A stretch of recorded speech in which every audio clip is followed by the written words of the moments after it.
ప్రార్థన. ఆకాశ మహాకాశములు పట్టజాలని మా తండ్రి, మీ ఘనమైన అతి శ్రేష్టమైన అత్యున్నతమైన మీ నామమునకు స్తుతులు స్తోత్రములు తెలియజేస్తున్నామయ్యా. దేవా, ఈ మధ్యాహ్న కాల సమయంలో మీ పాద సన్నిధిలో నిలబడి విలువైన మీ మాటలు ధ్యానించుకోవటానికి మీరు మాకు దయచేసిన ఇంత చక్కని సదవకాశం కొరకు స్తోత్రములు. దేవా, వాక్యం మమ్మల్ని బతికించేది, వాక్యం మమ్మల్ని పోషించేది, మాలో ఉన్న బలహీనతలను తరిమి కొట్టేది, మమ్మల్ని బలపరిచేది, మాలో ఉన్న ప్రతి లోపాన్ని మా కళ్ళెదుట పడవేసి మీకోసం బ్రతకమని మమ్మల్ని ఆజ్ఞాపించేది. మరటి వాక్యానికి ఈ లంకల కోడేరు గ్రామంలో ఈ చర్చిలో ఉన్న ప్రజలు, మీ విశ్వాసులు, మీ సేవకులు, మీ పెద్దలు ఎంతమంది ప్రభా అట్టి వాక్యానికి విలువనిచ్చి ఈ కార్యక్రమంలో పాల్గొంటున్నారో దయచేసి ఎవరికి వారు ఆత్మ విమర్శ చేసుకోగలిగిన శక్తినివ్వండి ప్రభా. దేవా, మీరే ఈ కార్యక్రమాన్ని ఘనంగా జరిగించండి నాయన. నిలబడి మాట్లాడుచున్న నన్ను పూర్తిగా మరుగు చేయండి. మీరు మాత్రమే మహిమపరచబడండి. మీ సన్నిధి కాంతిలో మమ్మల్ని నడిపించి మీ చిత్తానుసారమైన జీవితాన్ని మాకు ఇవ్వమని కోరుతూ త్వరలో మా కొరకు రానైన మా ప్రియ రక్షకుడైన యేసుక్రీస్తు ప్రభువారి పేరట అడుగుచున్నాము తండ్రి, ఆమేన్. దేవుని వాక్యం చాలా శక్తివంతమైంది. అందరు నమ్ముతున్నారా ఈ విషయం? నమ్ముతున్నారా? ఎంత శక్తివంతమైందంటే రాతి గుండెను బద్దలు కొట్టేసి మాంసపు గుండెను ఆ స్థానంలో ఇవ్వగలిగిన శక్తి దేవుడికి ఉందంట. నమ్ముతున్నావా? నమ్ముతున్నా. ఇప్పటిదాకా మీ పాటలు పాడారు కదా, యెహోవా నామమును ఆలించెను, తన మహాదయను. ఎంత అర్థవంతం ఉన్న పాట తెలుసా అది? ఆ దేవుడే నా మొరను ఆలకించాడు, నన్ను తన దగ్గరికి తీసుకున్నాడు, నన్ను తన పంచన చేర్చుకున్నాడు, నా కష్టాలన్నీ తీర్చాడు, నా ప్రతి బాధను విన్నాడు, నన్ను పాపపు గుంటలో నుంచి బయటికి తీసివేశాడు. ఆ పాటలో ఒక చరణం ఉంటుంది, ఒకసారి నేను పాడతాను, దయచేసి దానిలో అర్థం గ్రహించండి. ఎందుకంటే చాలా చర్చెస్ లో వందల కొద్ది ఇసుక రేణువులు, ఒక గుప్పెడి ఇసుక తీసుకుంటే ఎన్ని రేణువులు ఉంటాయి? లక్షలో ఉండొచ్చు. అలా ఉంటున్నాయి పాటలు. క్రైస్తవ సమాజంలో పాటలకి ఏమి కదువు లేదు, కరువు లేదు. అబ్బో, చాలా పాటలు ఉంటున్నాయి. కానీ పాటల అర్థం తెలుసుకుని ఎంతమంది బతుకుతున్నారు అంటే చెప్పలేము. దానిలో భావం తెలిసి నిజంగా గుండెల నిండా కృతజ్ఞతతో తండ్రిని స్తుతించే వాళ్ళు ఎంతమంది ఉన్నారు? ఏదో పాట పాడమన్నారు కదా, ఇద్దరు ముగ్గురు కలిసి లేదా ఒకరు మైక్ పట్టుకుని పాడేద్దాం. ఎందుకు వచ్చిందంటే ఆ భలే పాడారు పాడంటే, అవి ఎంత బాగా పాడాను నేను అని ఎవరికారు పొగిడేసుకోవడం, సంతోషపడిపోవడం. పాట పాడడం వల్ల మనుషుల దగ్గర మహిమ కాదు, దేవుడికి ఎప్పుడు మహిమ వస్తుందో తెలుసా? పాట పాడి దేవుని మహిమపరుద్దాం అంటారు. అది ఒట్టిదే ఆ మాట. అసలు పాట పాడినంత మాత్రాన దేవునికి మహిమ రాదు. కానీ పాటలో భావము, పాఠము తెలుసుకుని నువ్వు బతికినప్పుడే దేవునికి మహిమ. నా మాట నిజమా అబద్ధమా? నిజమే కదా. ఇక నుంచి మీరు ఏ పాట సెలెక్ట్ చేసుకున్నా, అమ్మో నేను పాట పాడుతున్నానంటే దేవుడికి మాట ఇస్తున్నాను, దేవుడికి మాట ఇచ్చానంటే తప్పిపోయానంటే ఎలా ఉంటది నా పరిస్థితి? మనుషులకు మాట ఇచ్చి తప్పిపోతే ఒకవేళ మనుషులు మనల్ని ఏం చేయలేకపోవచ్చండి. దేవుడికే మాట ఇచ్చి తప్పిపోతే చాలా కష్టం కదా. ఆ విషయాన్ని గుర్తు పెట్టుకుని పాటలు పాడండి. సరే, ఈ పాట పాడుకుందాం. యెహోవా నా మొరలాలించెను, తన మహాదయను నన్ను గణించెను. యెహోవా నా మొరలాలించెను, తన మహాదయను నన్ను గణించెను.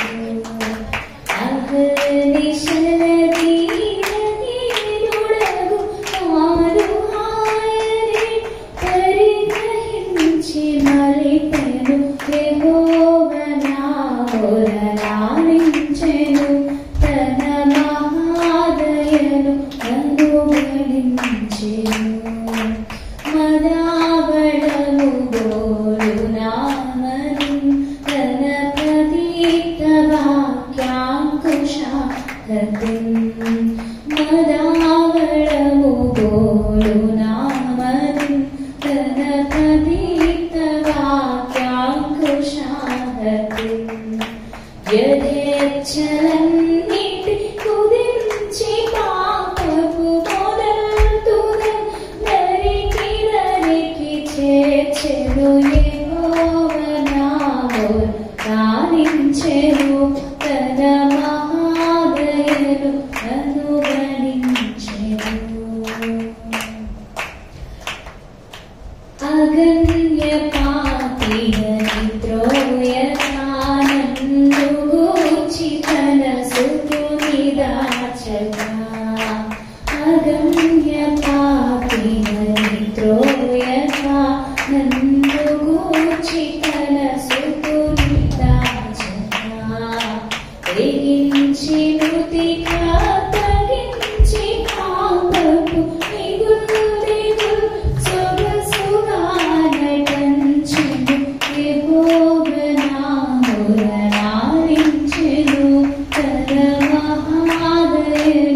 అర్థం తెలుసా నాకు తెలియదు, కానీ నాకు ఆంధ్ర క్రైస్తవ కీర్తనలు అంటే చాలా ఇష్టం.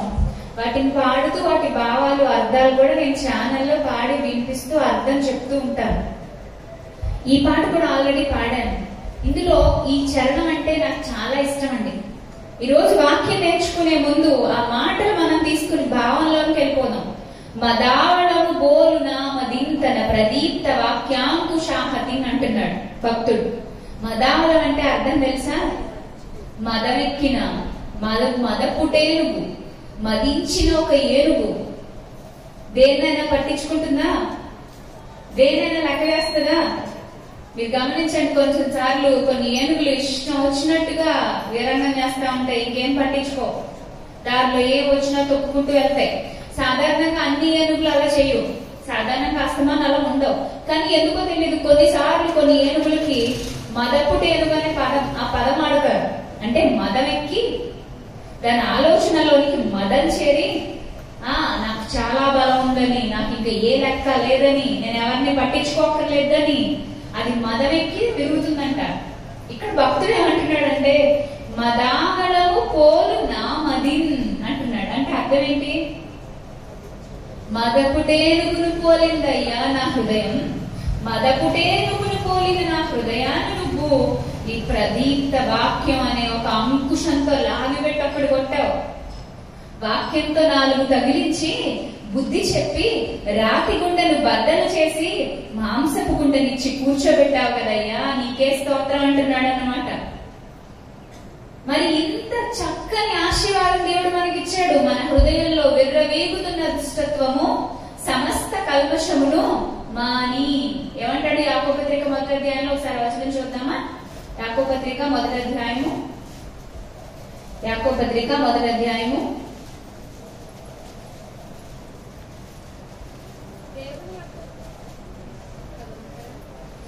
19-20 వచనాలు చదవమ్మా. నా ప్రియ సహోదరులారా, ప్రతి మనుషుడు దాని కిందకి ఎందుకనగా ఇంకా కిందకి విర్రవేగుచున్న దుష్టత్వమును అందుచేత సమస్త కల్మషమును విర్రవేగుచున్న దుష్టత్వమును మాని లోపల నాటబడి మీ ఆత్మలను రక్షించుటకు శక్తిగల వాక్యమును సాత్వికముతో అంగీకరించుడి.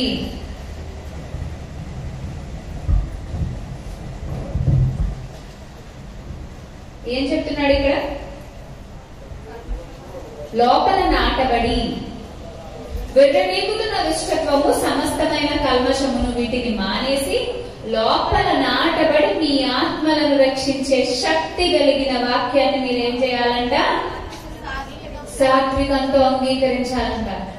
మనిషి విర్రవేయడానికి ఏముందండి మనిషి దగ్గర? డబ్బును చూసుకుని విర్రవేయగల? డబ్బు ఉంటుందా శాశ్వత కాలం? పదవులు అర్హతలు చూసుకుని విర్రవేయగల? అవి ఇవాళ ఉండి రేపు ఊడిపోయేది. అందాన్ని చూసుకుని విర్రవేయగల? అది ఇవాళ ఉంటుంది, రేపటికి మాయమైపోతుంది. వయసులో ఉన్న పిల్లలు అందంగా ఉంటారు, వృద్ధాప్యానికి వచ్చిన ముసలమ్మలు వాళ్ళు కూడా ఒకప్పుడు వయసులో ఉన్న ఆడపిల్లలే వెనక్కి తిరిగి చూసుకుంటే. కానీ ఇప్పుడు ఆ ముసలమ్మల జుట్టు ఎలా ఉంది, వయసులో ఉన్న ఆడపిల్లల జుట్టు ఎలా ఉంది అంటే ఒకప్పుడున్న అందం, ఒకప్పుడున్న సౌష్టం, ఒకప్పుడున్న బలం రోజులు గడిచే కొద్దీ ఏమైపోతుంది? తగ్గిపోతుంది. ఇక దేన్ని బట్టి నువ్వు విర్రవీగాలి? దేన్ని చూసుకుని నువ్వు ఉప్పొంగిపోవాలి? ఏం లేదు నీకు నువ్వు ఉప్పొంగిపోవడానికి. నీకు అంత సీన్ లేదు అంటున్నాడు దేవుడు. మన భాషలో చెప్పాలంటే నీకు అంత సీన్ లేదు. నువ్వు అణిగి ఉంటే నువ్వు ఆశీర్వదించబడతావు. నువ్వు అణిగి ఉంటే అనేకులకు ఆశీర్వాదకారకంగా మారుతావు. విర్రవీగుతున్న దుష్టత్వము సమస్త కల్మషము దేన్ని నాశనం చేస్తుందంట? లోపల పడిన వాక్యాన్ని ఎదగకుండా చేస్తుంది. అదే విర్రవీగే ఆ దుష్టత్వంతో వాక్యం మనల్ని పట్టుకున్నప్పుడు ఆ దుష్టత్వం మొత్తం అణిగిపోవాలి. మనం దేవుని కోసం నిలబడిపోవాలి. ఇక్కడ చాలా మంది స్త్రీలు ఉన్నారు. స్త్రీల సదస్సు పేరు పెట్టారు, మంచిది. స్త్రీలుగా మనం దేవుని వాక్యంలో ఎదగడం చాలా అవసరం. స్త్రీ విశ్వాసం కుటుంబానికి చాలా ఉపయోగపడుతుంది. స్త్రీ జ్ఞానవంతురాలైతే తన ఇల్లును తాను ఏం చేస్తుందని నేర్చుకుంటున్నాం, కట్టుకుంటుందంట. జ్ఞానవంతురాలు తన ఇల్లును తానే, మూడురాలు ఏం చేస్తుంది? చాలా మంది మూడురాళ్ళు ఉన్నారు కదా సమాజంలో. మరి ఇక్కడ ఎవరైనా ఆ మూడురాళ్ళు ఉంటే దేవుని వాక్యం మీతోనే సూటిగా మాట్లాడుతుంది. మూడురాలుగా ఉండడం దేవుని చిత్తం కాదు, ఆయన సంకల్పం కాదు. మనల్ని దేవుడు అందుకోసం పిలవలేదు. లోకమందు జ్యోతుల వలె ఉండాలి. రాత్రి నేర్చుకున్నాం కదా మనం. రాత్రి మనం ఏం నేర్చుకున్నాం? ఒక మనిషి ఎప్పుడు ఆశీర్వదించబడిన వాడు అవుతాడు? చెప్పండి. దేవునితో సహవాసం చేయాలి. దేవునితో సహవాసం చేయడమే నిజమైన విజయం అంట. అప్పుడే మన విశ్వాసం అనేది డెవలప్ అవుతుంది. స్త్రీలుగా ఇక్కడ కూర్చున్న మీరందరూ కుటుంబాలను కలిగి ఉన్నారు. భర్త, పిల్లలు, అత్తమామలు, ఆడబిడ్డలు, తోటికోడళ్ళు, బావగారు, ఇంకా పిల్లలు అందరూ ఉన్నారు.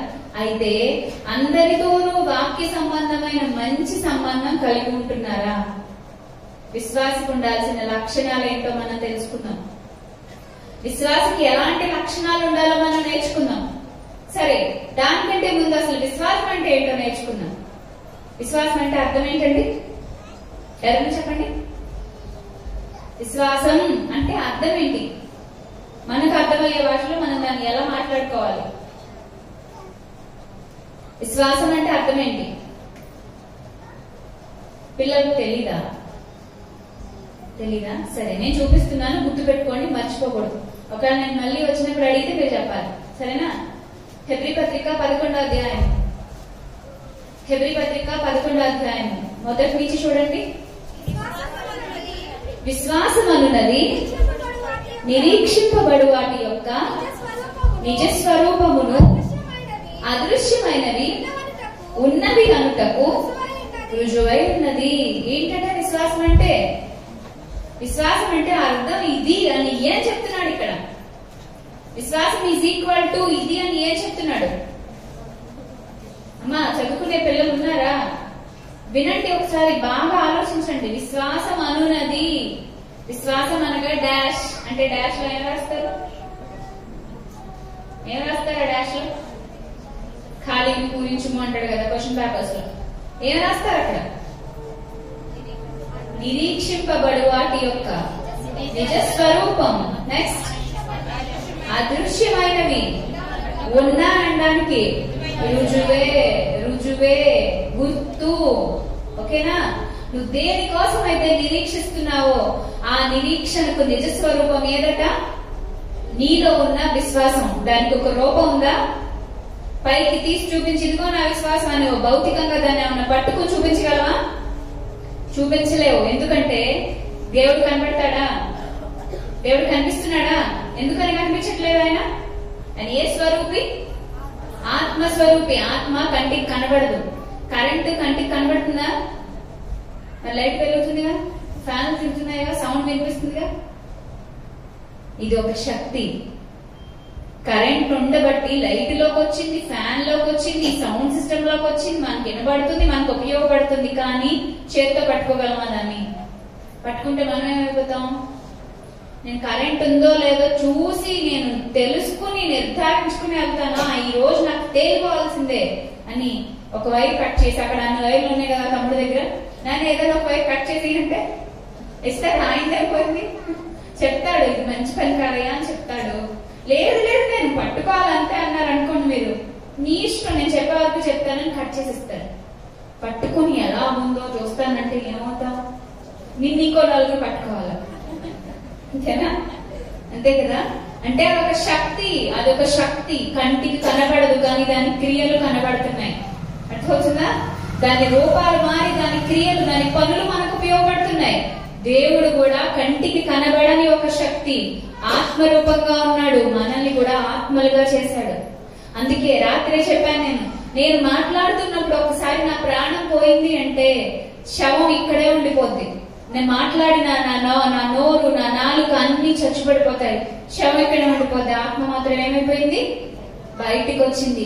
ఆత్మ లేకపోతే శరీరం కదలదా? కదలదు. ఇంతసేపు మాట్లాడింది, పాట పాడింది, నవ్వింది, చూసింది, నిల్చున్నది, అన్ని అక్కడితో ఇక కథం అయిపోయింది. ఆత్మకు అంత శక్తి ఉంది. మరి ఆత్మకు అంత శక్తి ఉన్నప్పుడు ఆత్మను ఏర్పాటు చేసిన ఆ దేవుడికి ఎంత శక్తి ఉండాలి? చాలా శక్తి ఉండాలి. ఆ దేవుడికి మానవులు ఎలా బ్రతకాలి? లొంగి బ్రతకాలి. మదించిన మదపు టేనుగు ఎలాగైతే ఇష్టం వచ్చినట్టుగా ఎవరి లెక్క లేకుండా తిరుగుతుందో, ఈ రోజుల్లో ఎంతో మంది క్రైస్తవులు అలాగే తిరుగుతున్నారు. క్రైస్తవ స్త్రీలు కూడా అలాగే ఉన్నారు. మీరు బాధపడగానే నేను నిజాలు చెప్తాను, నిజం కాదా? ఎంతమంది కుటుంబాలను చేతులు పాడు చేసుకుంటున్నారండి క్రైస్తవ స్త్రీలు.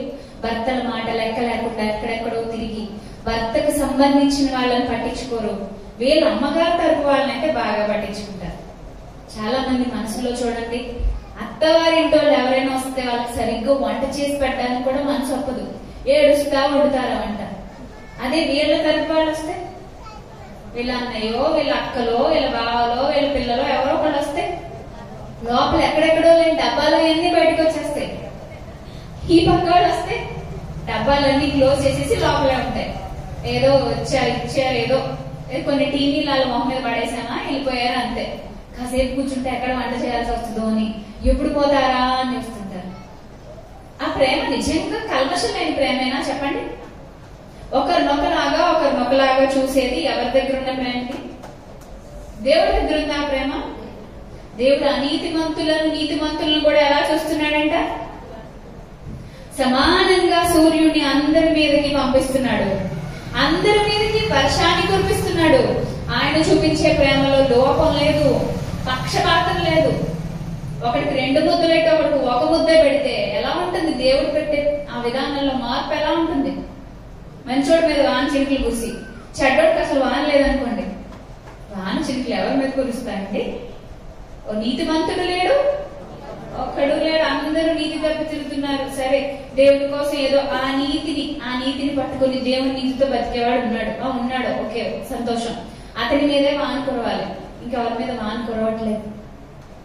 బాగుంటుందా ప్రపంచం? రాబోదండి. దేవుడు పక్షపాతం లేకుండా క్రియలకు తీర్పు తీరుస్తున్నాడు, అందరినీ సమానంగా ప్రేమిస్తున్నాడు. మానవుల దగ్గరకు వచ్చేసరికి మాత్రం ఆ ప్రేమలో ఏం కనబడుతున్నాయి? భేదాలు కనబడుతున్నాయి. ముఖ్యంగా ఆడపిల్లలకి స్త్రీలకి నేను చెప్తున్నాను, స్త్రీ ఒక కుటుంబానికి ఒక మూల స్తంభం లాంటిది. తానే విశ్వాసంగా మారితే, తానే నిష్పక్షపాతంగా మారితే, తన క్యారెక్టర్ ని తను కాపాడుకుంటూ నిలబడితే, మచ్చలు తెచ్చుకోకుండా, నిందించడానికి అపవానికి అవకాశం ఇవ్వకుండా, తన తల్లిదండ్రులకు, తన భర్తకు, తన అన్నదమ్ములకు, తన ఇంటి వారికి అందరికంటే ముందు తన కోసం ప్రాణం పెట్టిన యేసుక్రీస్తు ప్రభువుకి మహిమ తెచ్చేదిగా ఉంటే ఆ స్త్రీ జీవితం ధన్యమైందంటానే. అసలైన విశ్వాసి ఆమె. సో అలాంటి విశ్వాసి లక్షణాలు మనకు ఉండాలి. దానికి విభిన్నమైనవి విశ్వాసికి లేని లక్షణాలు. ఒకనాడు తిమోతి గారు ఒక మాట విన్నారు పౌలు గారి ద్వారా. అంటే పౌలు లేఖ రాశాడు, ఒక లెటర్ రాశాడు. లెటర్ పూర్వకాలంలో దూరం ఉన్న వాళ్ళకి లేఖలు రాసుకునేవాళ్ళు. ఆమె నిద్ర వచ్చింది అనుకోండి, పక్కన గట్టిగా ఒకటి కొట్టండి, నా పేరు చెప్పు, లేదా గిల్లండి గట్టిగా. పొద్దున్న చక్కగా తినేసి వచ్చి ఇక్కడ నిద్రపోవడానికి ఫ్యాన్లు తిప్పేది. విలువైన ఈ సమయం మళ్ళీ మనకు దొరకకపోవచ్చు. దేవుని మాటలతో ఎంత విలువైన మాటలు మన హృదయంలో పెట్టుకోవాలో ఆలోచించండి. నిద్రపోవాలంటే చాలా రోజులునే మనకి పడుకోవడానికి కాదా? దయచేసి ఆలోచించండి. పూర్వకాలంలో దూరంగా ఉన్న వాళ్ళకి మన క్షేమ సమాచారం తెలియజేయాలన్నా, వాళ్ళకి ఏమైనా మనం కొన్ని విషయాలు చెప్పాలన్నా ఏం చేసేవారు? ఉత్తరాలు రాసేవారు. ఉత్తరాలు. మరి ఇప్పుడు ఫోన్, మెసేజ్లు, వీడియో కాల్లు, చాటింగ్లు చాలా వచ్చేసాయి. ఎక్కువైపోయినాయి మాట్లాడుకోవడాలు. అందుకే బంధాలు కూడా ఏమైపోయినాయి? తెంపితే తెగిపోయే దారి ముక్కలాగా అయిపోయినాయి, పుట్టుకు తెగిపోతున్నాయి, బలంగా ఉండట్లేదు.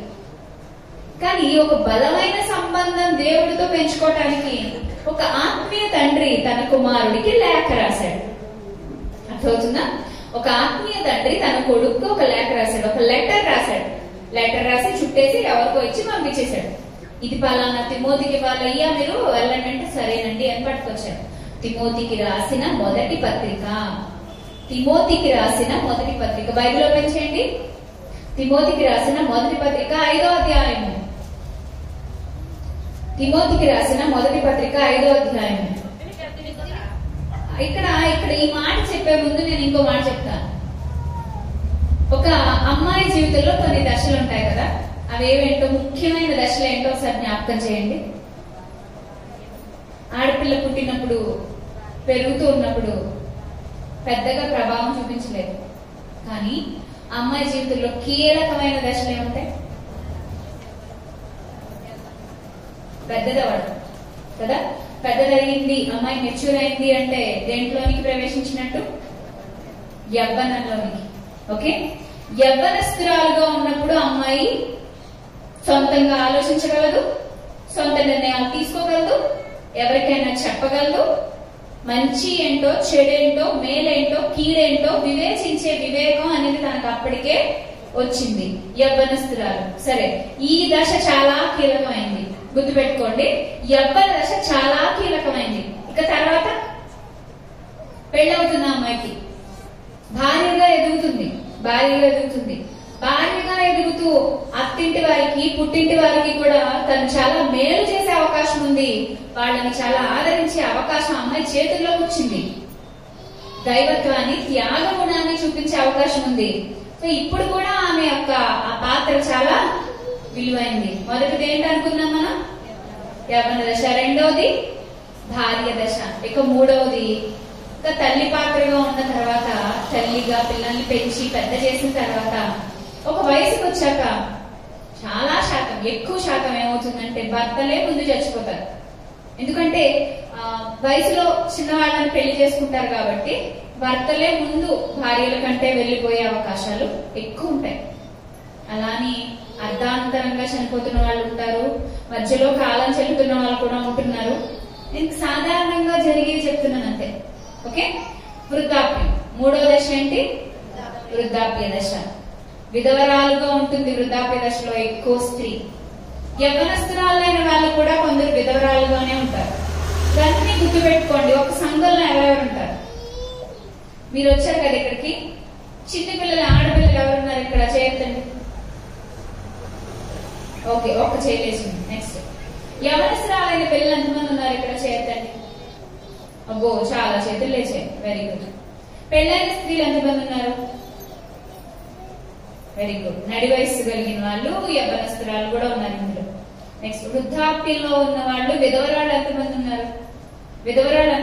భర్తను కోల్పోయిన వాళ్ళు ఎంతమంది ఉన్నారు ఇక్కడ? విధవరాలు. ఓకే, అంటే సంఘంలో ఇప్పుడు దాకా మనం మాట్లాడుకుంటున్న ఈ పాత్రలన్నీ ఉన్నాయి కదా, ఏ సంఘంలోనే ఉంటాయి? యవనస్తురాలు ఉంటారు, చిన్నపిల్లలు ఉంటారు, పెళ్ళైన స్త్రీలు ఉంటారు, తల్లు లేని వాళ్ళు ఉంటారు, విధవరాళ్ళు ఉంటారు, వృద్ధాప్యంలోకి వచ్చిన వాళ్ళు ఉంటారు. ఈ 5-6 స్టేజ్ల వాళ్ళు ఎక్కడైనా ఉంటారు. మరి వాళ్ళు ఎలా ఉంటే దేవునికి మహిమ? నిజంగా నాకు ఆశ్చర్యం అనిపిస్తుందండి. బైబిల్ ఎంత గొప్ప పుస్తకం అంటే కొన్ని చోట్ల, ఎక్కువ చోట్ల తిరగక్కర్లేదు మనం, ఒకే దగ్గర అన్ని ఆన్సర్స్ దొరికేస్తాయి. అలా దొరికిన అధ్యాయమే ఈ అధ్యాయం. ఏంటది? తిమోతి పత్రిక 5వ అధ్యాయం. మొదటి తిమోతి పత్రిక 5వ అధ్యాయం. మొదటి నుంచి చదువుదామా? దయచేసి పురుషులు, స్త్రీలు కూడా చూడండి. స్త్రీలకు మాత్రమే అనుకోకండి. దేవుడు ఆత్మ కనుక ఆయనను ఆరాధించు వారు ఎలా ఆరాధించాలి? ఆత్మతో, సత్యముతో ఆరాధించాలి. స్త్రీలు మాత్రమే ఆరాధించాలా? స్త్రీల సదస్సులో స్త్రీలకు మాత్రమే దేవుడా? దేవుడి కట స్త్రీ అని, పురుషుడని ఏ భేదమో లేదు. ఆయనకి ఎటువంటి భేదం లేదు. అందరూ ఆయనకి ఎలా కనబడుతున్నారు? ఆత్మలుగానే కనబడుతున్నారు. పిల్లలు, మనం అట్టి భేదాన్ని ఎందుకు చూడాలి? నా దేవుడు నాతో మాట్లాడుతున్నాడు. ఒక స్త్రీని నిలబెట్టుకుని మాట్లాడినా, ఒక పురుషుడిని నిలబెట్టుకుని మాట్లాడినా, నా ప్రభు నాకేం బుద్ధి చెప్తాడు? నా హృదయాన్ని ఎలా గద్దిస్తాడు? నన్ను ఏ దారిలో పెడతాడు? మదవెక్కిన మదపు టేనుగు లాంటి నా హృదయపు స్థితిని ఎలా ఆయన సరిచేసి దెబ్బలు కొట్టి మరీ కూర్చోబెడతాడు? ఈ ఆలోచన ప్రతి విశ్వాసకి ఉండాలి. సరే, ఇప్పుడు చదవండి ఫస్ట్ నుంచి. వృద్ధుని గద్దింపక తండ్రిగా భావించి అతన్ని హెచ్చరించుము. అన్నదమ్ములని యవ్వనులను, తల్లులని వృద్ధ స్త్రీలను, అక్క చెల్లెండ్లని పూర్ణ పవిత్రతతో యవ్వన స్త్రీలను హెచ్చరించుము. తిమోతి ఎక్కడో దూరంగా ఉండుంటాడు, పరిచర్య చేయడానికి వెళ్ళాడు. ఇక పౌలు గారు తన వంతుగా తన కుమారుడికి ఏ అవసరమో చెప్తున్నాడు. నాయనా, ఒక సంఘంలో వృద్ధులు ఉంటారు, వృద్ధుల్లో ఆడవాళ్ళు ఉంటారు, మగవాళ్ళు ఉంటారు, యవనస్తురాలు ఉంటారు, యవనస్తులు ఉంటారు. నువ్వు ఎలాగ ఉండాలి వాళ్ళతో, ఎవరెవరిని ఎలాగ చూడాలంటే జాగ్రత్త చెప్తున్నాడు. వృద్ధుడు కదా, ముసలోడు కదా, నాకేం చెప్తాడే, ముసలోడు మాటలు నేనెందుకు వినాలే అనుకుంటారు యవనస్తులేని పిల్లలు. నీకేం తెలియదుకో అంటారు ముసలోళ్ళని. అసలు చెప్పాలంటే మనకంటే ఎక్కువ జ్ఞానం, మనకంటే ఎక్కువ అనుభవం ముసలి వాళ్ళ దగ్గరే ఉంటుంది. నెరసిన వెంట్రుకలు వృద్ధులకు ఏమంటున్నాడు? కిరీటము. చాలా విలువైన మాటలండి అవి. వారికి అనుభవంతో వస్తున్నాయి ఆ కిరీటాలు. మనకి ఇంకా కిరీటాలు రాలేదు కదా, అందుకని మనకు తెలియదు ఆ గొప్పతనం. వాళ్ళని చిన్నగా చూస్తుంటాం. కానీ దేవుడు ఏం చెప్తున్నారంటే భక్తుడి ద్వారా, వృద్ధుని గద్దించదు, నువ్వు గద్దించే స్టేజ్ నీకు లేదు. పెద్దవాళ్ళ మాటకు ఎదురు చెప్పే స్థాయి నీకు ఇంకా రాలేదు. నువ్వేం పెద్దవాడు కాదు, నువ్వు యవ్వనస్తుడివి, యవ్వనస్తురాలు అయినప్పుడు తగ్గి ఉండడం నేర్చుకో. దేవుడు తగ్గించుకుంటే నిన్ను ఏం చేస్తాడు? హెచ్చిస్తాడు. దేవుని బలిష్టమైన రెక్కల కింద తగ్గి ఉండాలి, వినయ భావం ఉండాలి, విధేయత ఉండాలి నీకు. అదే చెప్తున్నాడు ఇక్కడ. వృద్ధుని గద్దింపక తండ్రిగా భావించి అతన్ని హెచ్చరించుము. నెక్స్ట్, అన్నదమ్ములని యవ్వనస్తులని. యవ్వనస్తులని పిల్లలు, యూత్ పిల్లలు ఉన్నారు కదా. ఇప్పుడు యూత్ పిల్లలు ఒకరినొకరు ఎలా పెంచుకోవాలంట? కొన్ని చోట్ల నవ్వొస్తూ ఉంటది, బాగా అనిపిస్తూ ఉంటది. అరే బావా అనుకుంటారు. అసలు సంఘానికి వచ్చిన తర్వాత ఒక్కటే మనకి ఇంకా ఏంటది? ఒకటే బంధం. ఏం బంధం? సహోదర సహోదరులు. ఈవెన్ భార్యాభర్తలు కూడా క్రీస్తు రక్తమందు కడగబడిన తర్వాత వాళ్ళు ఏమవుతున్నారు? సహోదరి సహోదరులు లెక్కనే. అంటే ఆ భావం ఉండాలి అని. మిగతా ధర్మాలన్నీ మామూలుగా నిర్వర్తించుకుంటారు. దేహమందును కుటుంబమందును ఆ బంధాలు, ఆ బాంధవ్యాలు ఉంటాయి. కానీ వాటికి మించింది క్రీస్తు రక్తంలో ఉన్న సంబంధం. చాలా విలువైన సంబంధం. ఆ బంధంతో యవ్వనస్తులైన పిల్లలు ఒకరినొకరు ఎలా పిలుచుకోవాలంట? అన్నయ్య అనాలట, తమ్ముడు అనాలట. ఇక అమ్మాయిల విషయానికి వస్తే ఎలా పిలుచుకోవాలంట? అక్క, చెల్లి అన్నారు. మొన్న నేను ఒక చర్చికి వెళ్ళాను. ఆ ఊరి పేరు చెప్పను గాని అక్కడ చాలా మంది అమ్మాయిలు ఉన్నారు, ఆడపిల్లలు. చక్కగా చర్చి కార్యక్రమాల్లో వచ్చారు, మీలాగే కూర్చున్నారు. అబ్బాయిలు కూడా చాలా మంది ఉన్నారు వెనకాల. అయితే వాళ్ళు అస్సలు సరిగ్గా కాళ్ళు నిలవట్లేదు పాపం. ఒక్కొక్కడికి కాళ్ళు మునుగుచ్చుకున్నట్టుంది. తెగ తిరుగుతా ఉన్నాడు ఒక్కొక్కడు. ఏమయ్యా నాడింగా కూర్చోవచ్చు కదంటే, లేదు ఎక్కట్లేదు. మరి ఎందుకు వచ్చారా మీరంటే, కొంతమంది చెప్తున్నారు ఇక్కడికి వచ్చే ఆడపిల్లల కోసం అక్కడ అబ్బాయిలు చర్చికి వస్తున్నారంట. ఎంత నీచమైన పరిస్థితి ఇది, ఎంత బాధపడాల్సిన సంగతి. లోకంలో ఎక్కడెక్కడో తిరుగుతున్నారు, ఎగిరిపోయిన కత్తిరించిన గాలి పట్టాలాగా. ఇక్కడికి వచ్చి కూడా మళ్ళీ అదే బుద్ధ. ఇక్కడికి వచ్చినా బుద్ధి మారబోతే ఎట్లా? ఎందుకంటే ఇక్కడ ప్రకటించబడేవి మనుషుల మాటలా, దేవుని మాటలా? దేవుని మాటలైనప్పుడు ఎంత పవిత్రత, ఎంత ఏకాగ్రత మనకు ఉండాలో ఆలోచించండి. అక్క, చెల్లి అని పూర్ణ పవిత్రతతో భావించాలంట. దేవుని పనిలో ఉన్నప్పుడు ఆపోజిట్ జెండర్ తో గనక, ఆపోజిట్ సెక్షువల్ జెండర్ తో గనక మీరు పని చేస్తుంటే, అంటే ఒక స్త్రీతో గాని, ఒక పురుషుడితో గాని, ఒక అక్కతో, ఒక చెల్లితో అందరూ కలిసి పని చేయాల్సి వస్తే వాళ్ళని అక్క చెల్లెమ్మలని పూర్ణ పవిత్రతతో మీరేం చేయాలట? భావించాలట. అక్కని చెల్లని పెదాలతో పలకడం కాదు. కొంతమంది ఈజీగా అక్క అంటారు పెదాలతో, లోపల చూస్తే చాలా సినిమా నడుపుతారు. పైకి చెల్లి అంటారు, లోపల చూస్తే ఆ కంపంతా ఇంక మనం చూడడం వెళ్ళాం. ఊహల్లోనే ఎన్నో జరిగించేవాళ్ళు ఈ రోజు క్రైస్తవులు. చెప్పడానికి బాగా ఉంది. సమాజంలో ఒక నానుడు ఉంటుంది, దొరికితే దొంగ, దొరకపోతే దొర. ఇక్కడ దొంగలందరూ దొరలందరూ అంటే అందరూ ఏమంటారు? నేను దొరనే అంటారు కదా. నేను దొరనండి, నేను దొంగ కాదని అంటారు. కానీ దొంగ ఎవరో, దొర ఎవరో కనిపెట్టే వాళ్ళు ఎవరు? దేవుడు. దేవుడు దేవుడు చెబుతున్నాడు, నీ హృదయం పవిత్రంగా ఉండాలి మొదట, నీ పలుకులు బాగుంటాయి, తర్వాత నీ పిలుపు బాగుంటుంది. నువ్వు లోపల ఏదేదో ఊహించేసుకుని పెదాలతో ఏదో పిలిచేస్తే దేవుడికి తెలియదు అనుకుంటున్నావా? ఎవరి ముందేస్తా వేషాలు?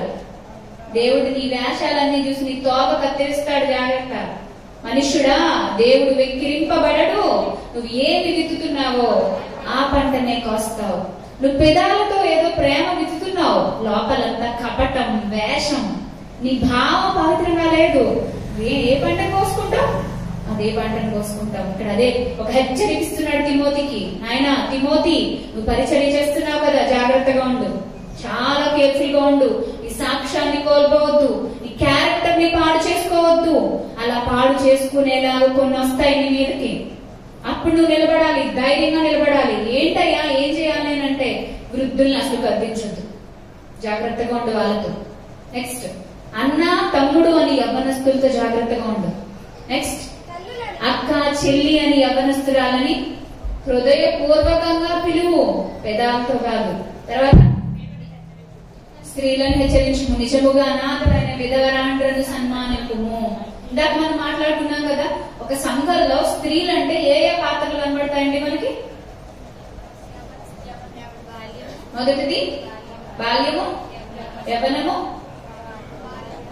నడి వయసు పెళ్ళైన స్త్రీలు, తర్వాత ఇంపార్టెంట్ విధవరాలు. దేవుడు ఎవరి ప్రార్థన త్వరగా ఆలకిస్తాడంటే, ఒక భక్తుడు చెప్పాడు, విధవరాళ్ల ప్రార్థన, తల్లి తండ్రి లేని అనాథ పిల్లల ప్రార్థన తొందరగా వెళుతుందంట. ఎవరో చెప్పారు, అంటే వాళ్ళ మీద ఉన్నటువంటి ఆ కన్సర్న్ తోటి అలా మాట్లాడుండొచ్చు. అంటే దేవుడికి కూడా వాళ్ళంటే ఇష్టం, వాళ్ళని హక్కును చేర్చుకోమని చెప్తున్నాడు. విధవరాళ్ళని లెక్కలో చేర్చమంటాడు ఇక్కడ పౌలు గారు. ఏ లెక్క? ఈ లెక్క వాళ్ళకి ఎంతో కొంత ఇచ్చి సంఘం అంతా విధవరాలను ఆదుకునే లెక్క ఒకటి ఉండేది ప్రారంభ శతాబ్దం నుంచి. కానీ ఇప్పుడు చాలా వరకు అన్ని కనుమరుగైపోతున్నాయి, పట్టించుకోవట్లేదు. సంఘంలో దిక్కులేని వాళ్ళని ఆదరించడం గాని, భర్త చచ్చిపోయిన స్త్రీ ఎలా బతుకుతుంది, ఏంటి ఆవిడ పరిస్థితి. దయచేసి ఇక్కడ చాలా మంది నేను చూస్తున్నాను, సంఘం మీరంతా కలిసి ఇలాంటి వాళ్ళకి ఏమైనా హెల్ప్ చేయడానికి ప్రయత్నించండి. మీ భక్తి జీవితాన్ని కనబరుచుకోండి. భక్తి అంటే వచ్చి పాటలు పాడి హల్లెలూయా స్తోత్రం అనేసి భలే పాడాడురా భలే పాడిందిరా అని అనిపించుకోవడం కాదు. భక్తి అంటే ఏదో నిలబడి చెప్పడం కాదు. భక్తి అంటే ఏదో ఖర్చు పెట్టి చేయడం కాదు. భక్తి అంటే నీ క్యారెక్టర్ ని కాపాడుకోవడం.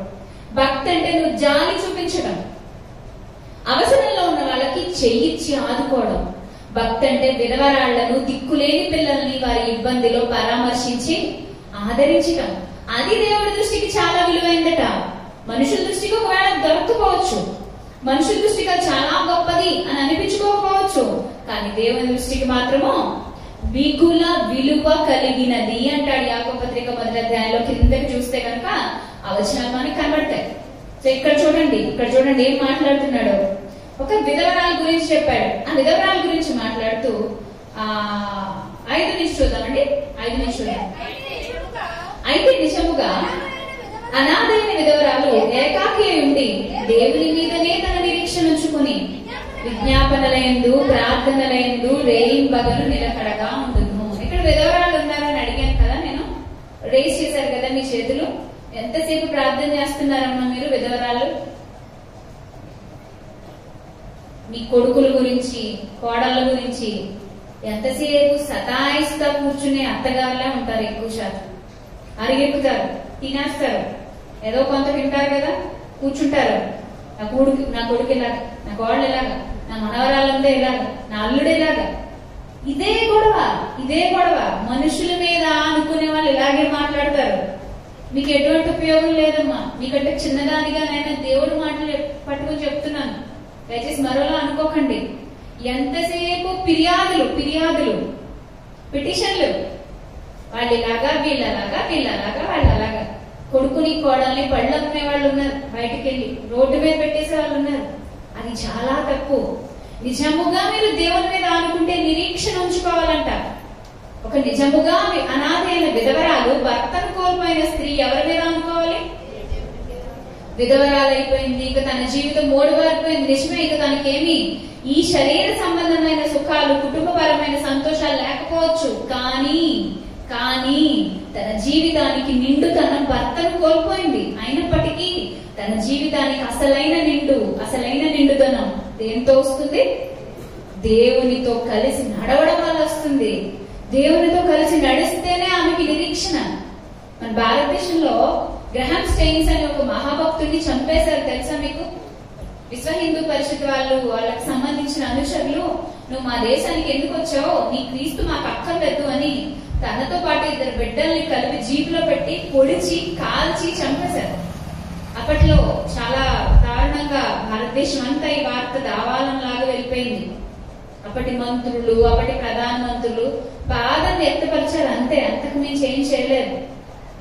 ఆయన భార్య ఉందండి, గ్లాడీస్ స్టెయిన్స్ అని ఒక స్త్రీ, మీరు బ్రౌజ్ చేయండి, ఆడపిల్లలు వెతకండి ఆవిడ కోసం, గ్లాడీస్ స్టెయిన్స్. ఆవిడ ఏం చేసింది తెలుసా? అమ్మ నీ భర్తను చంపేసిన ఉరి తీయాలి, పట్టుకున్నాం, దొరికేశాడని చెప్పినప్పుడు, నా భర్తను చంపిన వాళ్ళని ఏం చేయకండి, నేను క్షమిస్తున్నాను, విడిచిపెట్టేదైందంట. ఎంతమంది మహాతల్లులకు ఉంటుందండి అంత మంచి మనసు? తన భర్త తన 2 బిడ్డలను చంపేశారు. చిన్న పిల్లలు 8 ఏళ్ళు ఒకటికి 10 ఏళ్ళు ఒకటికి చిన్న పిల్లల్ని చంపేశారు, తన భర్తను చంపేశారు. చంపేసినా కూడా ఆవిడ ఏమాత్రం వెనకడుగు వేయలేదు. విధవరాలు అయిపోయింది. ఇప్పుడు ఆ విధవరాలు ఎలాగుందో తెలుసా? ఆ విధవరాలకి నిండుతనం ఏదో తెలుసా? వాళ్ళని వీళ్ళని నమిలేసి నోట్లో వేసుకోవడం కాదు నిండుతనం. వాళ్ళ గురించి వీళ్ళ గురించి ఫిర్యాదులు మాట్లాడి ఎంతసేపు ఏడుపు ఏడుపు, నాకు అది లేదు ఇది లేదు, ఒంట్లో బాగుండట్లేదు ఏడుపు, నా కొడుకు ఇంకా అభివృద్ధి చెందాలి, వాడి వ్యాపారాలు ఏం బాగలేదు ఏడుపు. ఎన్ని ఉన్నా ఇలాంటి వాళ్ళకి సంతృప్తి సంతుష్టి రాదు. కానీ ఆ మహాతల్లిని చూసి నేర్చుకోవచ్చు మనం. భారతదేశాన్ని విడిచిపెట్టిపోకుండా ఇక్కడే ఉండిపోయి ఇక్కడున్న కుష్ఠరోగులకి ఆ ఒరిస్సాలోనే సేవ చేసుకుంటూ బతుకుతుంది. ఇక్కడ ఒక మాట రాయబడిందే విధవరాల గురించి. ఆ మాట ఆ స్త్రీకి, ఆ మహాతల్లికి సరిపోతుందేమో అనిపిస్తుంది నాకు. సరే ఆ మాట చదవండి. విధవరాళ్ళు అయిన వాళ్ళు గాని ఇక స్త్రీలైన వాళ్ళందరూ చదవాల్సిందే. ఎందుకంటే ఏమో ఏ పరిస్థితి ఎప్పుడు ఎలా మారుతుందో తెలీదు. ఎవరి జీవితంలో ఎప్పుడు ఎలాంటి షేడ్స్ వస్తాయో తెలీదు. రేపేమి సంభవించినో మనకు తెలీదు. మన జీవితం ఇప్పుడు ఉన్నట్టే ఉంటుంది. సుఖంగా బాగుంది అనుకుంటే పొరపాటు. కొంతమంది సడన్ గా ఎందుకంటే డిప్రెషన్ లోకి వెళ్ళిపోతారు. భర్త బాగున్నాడు, వ్యాపారం బాగుంది, సంపాదన బాగుంది, పిల్లలు బాగున్నారు, ఇలాగే జీవితాంతం ఉంటుంది అనుకుంటారు. ఫిక్స్ అయిపోయారు. మధ్యలో ఏదో ఒక ప్రమాదం జరిగింది, వెంటనే వీళ్ళు తట్టుకోలేరు, గుండె పగిలిపోద్ది. ఫిక్స్ అయిపోయారు కదా, తట్టుకోలేరు, వెంటనే డిప్రెస్ అయిపోతారు. అంటే ఒక చింతలోకి వెళ్ళిపోతారు, ఇంకెవరిని పట్టించుకోరు, ఒక భయంకరమైన రోగంలోకి వెళ్ళిపోతారు. మీరందరూ గుర్తించండి, జీవితం అంటే ఈ రోజులాగా రేపు ఉండదు. అది ఆడపిల్లలైనా మగపిల్లలైనా స్త్రీలైనా వృద్ధాప్యంలో ఉన్నవాడైనా ఎవరైనా మీరు అనుకున్నట్టు జీవితం వెళ్ళిపోతే దాంట్లో గొప్ప ఏం లేదు. సుఖ దుఃఖములను దేవుడే ఏం చేశాడట? మన జీవితానికి సుఖ దుఃఖములను దేవుడే ఏం చేశాడట? జతపరిచాడు. ఏమా బైబిల్ సరిగా చదవరు కదా మీరు? నాకు అర్థం అవుతుంది. ఏమంత పెద్ద పెద్ద పనులు ఉంటాయి మనకి వెలగబెట్టడానికి. దయచేసి ఒక్కసారి ఆలోచించండి, మీ జీవిత పరమార్థం తెలుసుకోండి. ఈ సభల్లోనైనా మీ ఆలోచన విధానాన్ని మార్చుకోండి. దీనికి మించిన ఐశ్వర్యం, సంపద, ఆస్తి, ఆనందం ఇంకోటి ఉందా? నాకైతే వేరే ఏది లేదండి. మీరు నిన్న మమ్మల్ని కేక్ కట్ చేయించారు కదా మా పెళ్లి రోజు అని తమ్ముడు వాళ్ళు. నాకు పెళ్లి రోజులు, పుట్టినరోజులు, వాటికి ఏమైనా స్పెషల్ గా ఎక్కడికైనా వెకేషన్స్ కి వెళ్దాం, ఎంజాయ్ చేసి వద్దాం, ఈ ఆలోచనలు ఉండవు. ఇందులోనే మాకు ఎంజాయ్మెంట్. పెళ్లి రోజు నాడు కూడా నేను డేట్ ఇచ్చాను ఇక్కడ. నాకు చాలా సంతోషం అనిపించింది. దేవుడు నాకు ఇచ్చిన గొప్ప ధన్యతగా నేను భావించాను. లోకంలో పడి ఎంజాయ్ చేయొచ్చు, వేరే వేరే చోట్లకి వెళ్ళి ఎంజాయ్ చేయొచ్చు. ఏం చేయడం రాదా? తెలియదనా? కానీ దేంట్లో ఆనందం ఉందో అది శాశ్వతమని గ్రహించాము కనుక దీన్ని పట్టుకుని ఈ రోజు ఇలా వేలాడుతూ బతుకుతూ ముందుకెళ్తూ ఉన్నాం. దేవుడు మాకు ఇచ్చిన గొప్ప ధన్యత అది. మరి అదే ధన్యత మీకొద్దా? కావాలి కదా. లోక సంబంధమైన వాటి కోసం మాకు అవి ప్రభా, ఈ ప్రభా, అయి చేసే ప్రభా, ఈ చేసే ప్రభా, ఇది కాదన్నా నీకు ముందు. నీకు కావాల్సింది విశ్వాసం, నీకు కావాల్సింది నిరీక్షణ. ఒక సంఘంలో ఒక విధవరాలు ఉంటే, భర్త కోల్పోయిన స్త్రీ ఉంటే ఆవిడట నిరీక్షణ దేవుడి మీదే ఉంచుకుని ఏం చేయాలట? చూడండి, ఆ మాట మళ్ళీ చదివి కిందకెళ్దాం చూడండి. సత్క్రియలకు పేరు పొందాలంట విధవరాలు. భర్త చచ్చిపోయాడు కదని ఏడుస్తూ కూర్చొని ఇంకా అయిపోయింది నా జీవితం, అక్కడితో ఆగిపోకూడదు. ఏం చేయాలి? అక్కడి నుంచి నా భర్త తన ప్రయాణాన్ని ముగించుకుని వెళ్ళిపోయాడు. ఆయన స్టేషన్ వచ్చిందా ఆయన దిగిపోయాడు, నా స్టేషన్ ఇంకా రాలేదు. నేను స్టేషన్ వచ్చేదాకా ఏం చేయాలి? కూర్చోవాలి ట్రైన్ లోనే. ఈ స్టేషన్ రాలేదు కదా అని చెప్పేసి ట్రైన్ నెత్తెక్కి నువ్వు నడుస్తానంటే ముందే పడిపోతావు కదా. ఈ స్టేషన్ వచ్చేదాకా నువ్వు ఓపికగా కూర్చోవాలి. అదే తీసుకెళ్తుంది నేను. ఈ జీవితం ఎక్కడో చోట ఆగిపోద్ది. మరణం అందరికీ సంభవిస్తుంది. ఎప్పుడు వస్తుందో తెలీదు. వచ్చేదాకా నువ్వు ఎదురు చూడాల్సిందే. ఈలోపు బాధ వచ్చిందనో, భయం వచ్చిందనో, కలతొచ్చిందనో, కోరుకునే తీరలేదనో ఆత్మహత్య చేసుకుంటే నువ్వు స్టేషన్ రాకముందు దిగిపోయే వాడితో సమానం అనమాట. పిచ్చోడు అంటారు అలాంటోని, తెలివి లేనోడు అంటాడు అలాంటోని. దేవుడు కూడా నీ కాలం ముగియక ముందే నువ్వు ఎలా చచ్చిపోతావని అడుగుతున్నాడు.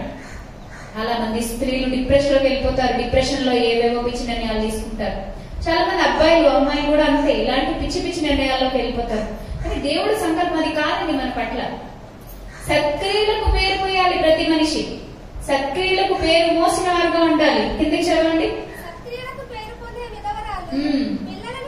పిల్లల్ని పెంచాలట, పరదేశులకు ఆతిథ్యం ఇవ్వాలట, పరిశుద్ధుల పాదాలు కడగాలట, శ్రమపడు వారికి సహాయం చేయాలట. భర్త చచ్చిపోయాడు కదా అని ఇంట్లో దుప్పడు ముత్తేసి కూర్చుంటే ఈ పనులన్నీ ఏమైపోతాయి? ఆగిపోవా? ఎన్ని పనులు ఇచ్చాడు దేవుడు. శ్రమపడు వారికి సహాయం చేయి, వెళ్ళు. పరదేశులు వస్తారు, ఆతిథ్యం వెళ్ళు. దేవుడి పేరట వచ్చేవాడికి గిన్నెలు చన్నీళ్ళు ఇస్తే ఫలం పోగొట్టుకోరని చెప్తున్నాడు. ఎంతమందికి నువ్వు అలా సేవ చేస్తున్నావు, పరిచయం చేస్తున్నావు. దేవుడి పిల్లలకి దేవుని వాక్యాన్ని ప్రకటించాలి. నువ్వు అలా ప్రకటించాలంటే ముందు నువ్వు బాగుంటాలి. అంతేనా? ఇప్పుడు వచ్చిన వాళ్ళందరికీ భోజనం ఉందన్నారు ఇక్కడ. సరే భోజనం ఉందన్నారు కదా, ఆకలితో వచ్చేసారు. మెసేజ్ అయిపోయిన తర్వాత ఆకలితో ఉన్నారు, ఎదురు చూస్తున్నారు పెడతారేమో అని. అర్థమైందా?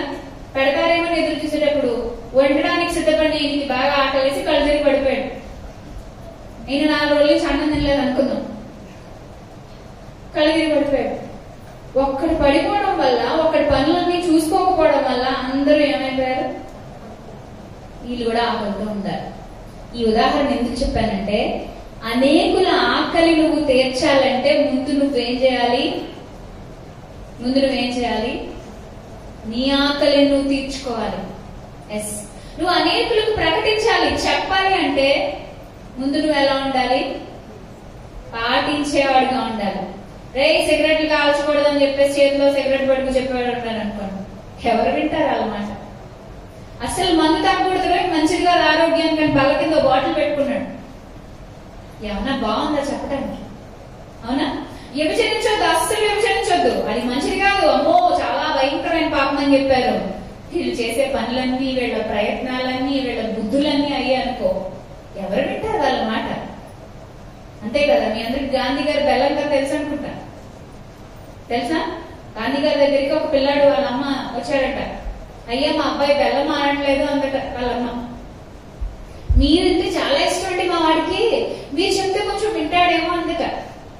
సరే చెప్తానమ్మా, రేపు తీసుకురా. వెళ్ళింది, మళ్ళీ వచ్చింది. లేదు ఇంకో 2 రోజుల్లో తీసుకురా అన్నాడట గాంధీ గారు. మళ్ళీ వెళ్ళి మళ్ళీ తీసుకొచ్చింది. ఓ వారానికి మళ్ళీ తీసుకొస్తే పక్కన కూర్చోబెట్టుకుని గాంధీ గారు, ఏనన్నా ఏం చదువుతున్నావు ఏంటి అని పిల్లాడితో ప్రేమగా మాట్లాడి, బెల్లం ఎక్కువ తింటావాడు కదా నువ్వు అంటే, అవునా నాకు చాలా ఇష్టం అన్నాడు.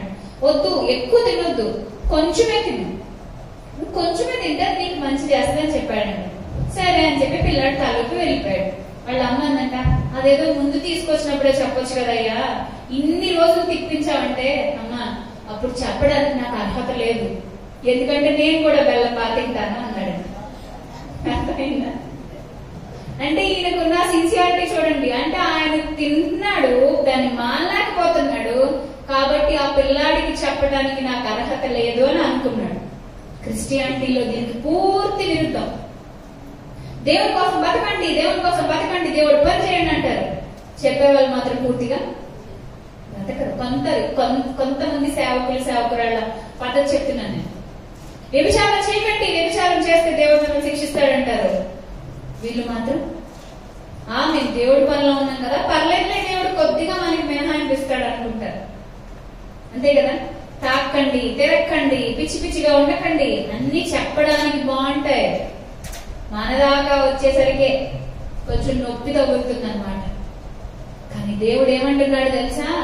నువ్వు ఏదైతే చెబుతున్నావో అది ఆచరించు.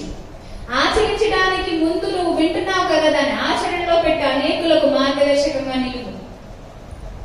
ఇక్కడ ఏ మాటలైతే మనం వింటున్నాం ఆ మాటలు కత్తి లాంటి పదునైన మాటలు. ఆ మాటలతో మన హృదయాన్ని సరి చేసుకోవాలి మనం. ఇక్కడ స్త్రీల గురించి మాట్లాడుతున్నాడు. ఏం చెప్తున్నాడు? కిందకి చదవండి. ఒక్క మాట రాయబడింది, 6వ వచనం. 6వ వచనం పిల్లలు సుఖభోగములందు ప్రవర్తించున్నది బ్రతుకుచుండియు చచ్చినదై ఉండును. నోట్ చేసుకోండి మాట. ఆడపిల్లలు, చిన్నపిల్లల దగ్గర నుంచి ముసలి వాళ్ళందరి వరకు ఈ మాట గుర్తుపెట్టుకోండి. మగవాళ్ళు కూడా సుఖభోగములందు ప్రవర్తించున్నది ఏమవుతుందంట? బ్రతుకుచుండియు ఏమైపోతుంది? చచ్చిన దాంతో సమానం. ఇంకా నువ్వు బతికితే ఏంటి, చస్తే ఏంటి? నువ్వు సుఖం భోగం అనుకుంటూ పరుగులాడుతున్నావు. భోగం ఎందులో ఉంది? పాపంలో ఉంది. పరిశుద్ధతలో అది లేదు, పవిత్రతలో అది లేదు. సుఖభోగములందు ప్రవర్తించున్నది ఏమవుతుంది? బ్రతికియుండుయు చచ్చిన దాంతో సమానం. యవ్వనస్తురాలైన పిల్లలు ఇది గుర్తు పెట్టుకోండి. సుఖభోగాలలో చిక్కుకుంటున్నారేమో, మిమ్మల్ని అట్రాక్ట్ చేసేవి, శోధనలో మిమ్మల్ని పడేసేవి తీపి మాటలు, తేనె కంటే తీయనైన మాటలు, వెన్నపూస లాంటి సాఫ్ట్ గా ఉండే మృదువైన మాటలు మీ దగ్గరికి రావచ్చు. ఇవి శోధనకు గుర్తులు. వీటన్నింటిలో సుఖభోగాలలో పడిపోవచ్చు. సుఖభోగాలలో ప్రవర్తించేది బ్రతికుచుండియు చచ్చినదై ఉండును. అలా ఉండొద్దు. ఇది విశ్వాస లక్షణం కాదు. ఇక కిందకి మాట్లాడుతూ అంటున్నాడు చూడండి. 12 నిషేధం యవ్వనస్తురాల గురించి మాట్లాడుతున్నాడు. ఇప్పటిదాకా మనం వృద్ధురాల గురించి నేర్చుకున్నాం కదా, విధవరాల గురించి నేర్చుకున్నాం కదా. ఇక యవ్వనస్తురాలు ఎలా ఉంటే సంఘానికి క్షేమమో చెప్తున్నాడు. చదవండి. యవ్వనస్తులైన విధవరాండ్రులు లెక్కలో చేర్చదయ్యా, ఎందుకంటే వారు క్రీస్తునకు విరోధముగా నిరంకుశులైనప్పుడు తమ మొదటి విశ్వాసము వచ్చిందా? ఇక్కడ ఏం వదులుకున్నారట? విశ్వాసము. విశ్వాసకి కొన్ని లక్షణాలు ఉంటాయి, కొన్ని గుర్తులు ఉంటాయి. వాటికి తగ్గట్టు నువ్వు బతకాలి. ఇష్టం వచ్చినట్టు బతకూడదు. మొదటి విశ్వాసాన్ని ఇక్కడున్న యవ్వనస్తురాలైన కొంతమంది స్త్రీలు వదిలేసుకున్నారంట. తర్వాత వదులుకొనిరి అనే తీర్పు పొందిన వారే పెండ్లాడగోరుదురు. అంటే ఇలా ఆలోచనలు ఎంతసేపు ఆ పెళ్లి చుట్టూనే ఉంటాయి తప్ప దేవుడు ఆలోచనల వైపుకి వెళ్ళవన్నమాట. తుచ్చమైన శరీరం మీదే ఆశ, వాంఛ తప్ప దేవుడి వైపుకి వెళ్ళలేడన్నమాట. అలాంటి వాళ్ళకి దేవుడు గట్టిగా కొరడా కొట్టినట్టు చెప్తున్నాడు. కొరడా దెబ్బ లాంటి మాట మాట్లాడుతున్నాడు. కిందకి చదవండి. వాళ్ళు ఏం చేస్తారట? ఇంటింటా తిరుగులాడుచు. నోట్ చేసుకోండి, అండర్లైన్ చేసుకోండి. ఈ లక్షణాలు ఎవరి దగ్గర ఉన్నాయో, ఇక్కడ కూర్చున్న వాళ్ళలో ఒకవేళ ఎవరైనా లక్షణాలతో ఉంటే ప్రభు మనతోనే సూటిగా మాట్లాడుతున్నాడు. నేను ఖచ్చితంగా అందులోంచి బయటపడాలి. దేవా, ఇది మీకు ఇష్టం లేదు, ఇది మీకు అసహ్యం, నాకు కూడా ఇష్టం లేదు, నేను వదిలేస్తాను దాన్ని, నన్ను సరిచేయ ప్రభు అని ప్రార్థించగలిగే వినయం మీకు రావాలి, దీనత్వం మీకు రావాలి, విరిగి నలిగిన మనస్సు మీకు రావాలి. లేదంటే ఏ ప్రయోజనము మీకు లేదు ప్రియులారా. కిందికి చదవండి. బద్ధకురాండ్రగుటకు వాళ్ళు ఏం చేస్తున్నారంట? ఒకటి ఇంటింటా తిరుగుతారట. ఏ ఇల్లు లేదా కూర్చోడానికి? చూడండి, ముఖ్యంగా ఎక్కడ మనకి ఎక్కువ కనపడుతుంది? ఎక్కువ టౌన్ లో కంటే, పట్టణాల్లో కంటే పల్లెటూరులోనే ఎక్కువ కనపడుతుంది. చూడండి, కొంచెం ఖాళీ ఉంటే ఇదిలో వచ్చేస్తారు కదా. పోనీ సరే వచ్చారు, ఆ పిన్ని, పెద్దమ్మ, వదిన, అత్త, బామ్మ, బానే ఉంది పలకరించుకోవడం. తిన్నావా, ఉన్నావా, ఒంట్లో బాగుందా, మందులు వేసుకున్నావా, ఆదరణ మాటలు మాట్లాడడంలో తప్పులేదు. చాట్లో బియ్యం వేసుకుంటారు, పళ్ళలో కొంచెం పప్పు వేసుకుంటారు, అంతే అరుగుకేస్తారు. కనిపిస్తాయి మీకు కూడా అలాంటి కమిటీలు, మీటింగ్లు కనపడిస్తాయా? అలాంటి అరుగు మీటింగ్లు నాకైతే చాలా, మా చిన్నప్పటి నుంచి నేను చూస్తూనే ఉన్నాను, చూస్తూ పెరిగాను. ఎక్కుతారు, అడుగులు ఎక్కుతారు. సరే, ఆ బియ్యం వేసుకుంటూ ఏం ఉద్ధరిస్తారు, ఏం గొప్ప విషయాలు నేర్చుకుంటారంటే ఏముండదు. ఎవరితో పోయారు, ఎవరిని నాశనం చేశారు, ఎవరు ఎంత పొలం కొన్నారు, ఎవరు ఎన్ని ఆస్తులు కూడబెట్టుకున్నారు, ఏ అత్తగారికి కోడలికి పడట్లేదు, ఏ భార్య భర్త కొట్టుకు చచ్చిపోతున్నారు. పోనీ వీళ్ళు ఏమైనా ఒకటైనా రెండైనా తీర్చి బాగు చేసి పోనీ మేలేమైనా చేస్తారంటే ఏం లేదండి, నాకెందుకు వచ్చిందమ్మా కళ్యాణ్ గొడవ అంటారు. మరి నీకెందుకు అన్నప్పుడు నువ్వెందుకు అవన్నీ నోట్లు వేసుకుంటావు? ఇంటింటా తిరుగులాడుచు, ఇది భయంకరమైన క్యాన్సర్ పుండు లాంటి లక్షణం. ఇంటింటా తిరుగులాడుచు అంటే ఒక ఇల్లు గారిక అందరి ఇళ్లలోకి తిరుగుతారు, అందరి ఇళ్లలో సొంత విషయాలలో తొంగి చూస్తారు. మనిషికున్న జాడ్యం ఏంటంటే ఎవరైనా మనకు కొత్తగా పరిచయం అయినా, ఎవరైనా కొంచెం స్పెషల్ గా మనకు కనబడుతున్నా వాళ్ళ పర్సనల్ విషయాల్లోకి తొంగి చూడాలనుకుంటాడు. పెళ్ళైందా? మీకు పెళ్ళైందా? పిల్లలు ఎంతమంది? ఎవరెవరు ఎక్కడున్నారు? మీకు ఎన్ని ఆస్తులు ఉన్నాయి? పెళ్లి ఏ సంవత్సరాలు అయింది? ఇప్పుడు ఎక్కడ ఉంటున్నారు? ఏంటి మీ సంపాదన ఎంత? అంటే ఏ టైంకి ఇంటికి వస్తారు, ఏ టైంకి ఇంటికి వెళ్తారు? ఈ దిక్కుమాల ఇన్ఫర్మేషన్ అంతా కావాలి. తీరా చూస్తే పోనీ మేలు చేసేది ఏమి ఉండదు, దానివల్ల ఒరిగేదేమి ఉండదు. ఇంటింటా తిరుగులాడుతూ పక్క వారి విషయాల కోసం బాగా ప్రాకులాడే లక్షణం స్త్రీలలో నుంచి అర్జెంటుగా అది నరికివేయబడాలి. ముఖ్యంగా క్రైస్తవ సంఘాలలో ఉన్న నేర్చుకుంటున్న పిల్లలందరూ, వాక్యం నేర్చుకుంటున్న పిల్లలు, రేపొద్దున మీరు ఆడపిల్లలుగా ఉన్నారు, ఒక ఇంటికి వెళ్ళబోతున్నారు. ఒక ఇంటికి వెళ్తారు, ఆ ఇంటి గౌరవాన్ని మీరు కాపాడాలి, త్యాగగుణం మీకు ఉండాలి. ఒక ఇంటికి వెళ్ళినప్పుడు ఆ ఇంటి వారికి పరిచయం చేయాలంటే నేను పలానా చోట మహారాణిలో పెరిగాను, నేనేంటి ఇక్కడ చీపురు పట్టుకోవడం అనకూడదు. మా అమ్మ మా నాన్న నన్ను కాలు కింద పెట్టకుండా పెంచారు, చిచి నేను వచ్చి ఇక్కడ పాత్ర కడుగుతానా అనకూడదు. ఇది నీ ఇల్లు నుంచి నువ్వు నీ ఇంటి కోసం 100% ఎఫర్ట్ పెట్టాల్సిందే. అక్కడ నువ్వు నీ ఇంటి కోసం నిజాయితీగా బతకాల్సిందే. నీ ఇంటి వారిని ప్రేమతో త్యాగపూరిత గుణంతో చూడాల్సిందే. ఒక్కొక్క తల్లులు పిల్లలకు నేర్పిస్తారంట. ఇంటింటా తిరిగిలాడే తల్లులు ఉంటారు కదా, వాళ్ళ అమ్మాయికి ఏం నేర్పిస్తారంటే అత్తారింటికి వెళ్ళిన తర్వాత, ఇదిగో పలానా టైంకి నువ్వు ఇంకొంచెం ముందు లేచేసావు కనుక మీ అత్తగారు అన్ని పనులు నీకే చెప్పారు. ఏం దరిద్రగొట్టు ట్రైనింగ్ అండి ఇది, తల్లు ట్రైనింగ్. పొద్దున్నే లెక్కుంటామా, ఎక్కువ మీద పడిపోతే నీకు ఆరోగ్యం పడైపోతే.